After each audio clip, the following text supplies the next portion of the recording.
This is and that is. This is and that is. Note, this is used to talk about a singular noun that is near. This is used to talk about a singular noun that is near. Ekozesebwa okwogera ku kintu kimu ekiri okumpi. Ekozesebwa okwogera ku kintu kimu ekiri okumpi. Note, singular, ekintu kimu, and the thing is near, kiri kumpi. That is used to talk about a singular noun that is far. That is used to talk about a singular noun that is far. Ekozesebwa okwogera ku kintu kimu ekiri ewala. Ekozesebwa okwogera ku kintu kimu ekiri ewala. Note, here you're talking about singular noun, but far. Ekintu kimu nga kiri wala. Also, that is talks about singular noun. So that is and this is talk about singular nouns. Okay, let's have some examples. This is a cup. This is a cup. Kino kikopo. Kino kikopo. This is a boy. This is a boy. Ono mulenzi.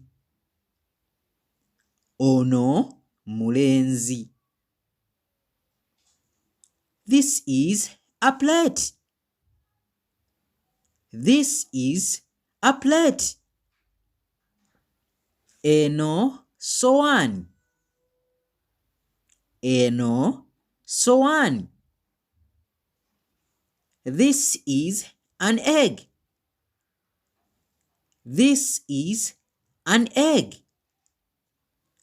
Lino G.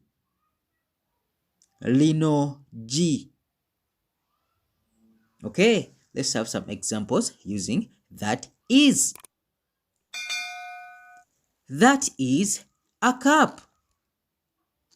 That is a cup. Ekyo kikopo. Ekyo kikopo. So that is a boy. That is a boy. Oyo mulenzi. Oyo mulenzi. That is a plate. That is a plate. Eyo sowaani. Eyo sowaani. That is an egg. That is an egg. Eryo G. Eryo G. Okay, a point to note, this is used on something near. This is used on something near. Ekozesebwa ku kintu ekiri okumpi. Ekozesebwa ku kintu ekiri okumpi. Okay, that is used on something far. That is used on something far. Ekozesebwa ku kintu ekiri ewala. Ekozesebwa ku kintu ekiri ewala. Both this is and that is are used to show that something exists in place. Both this is and that is are used to show that something exists in place. Zikozesebwa okulaga nti waliwo ekintu ekiriwo. Zikozesebwa okulaga nti waliwo ekintu ekiriwo. Okay, that is it in this video. Let's meet up in the next video. Bye bye. Weraba.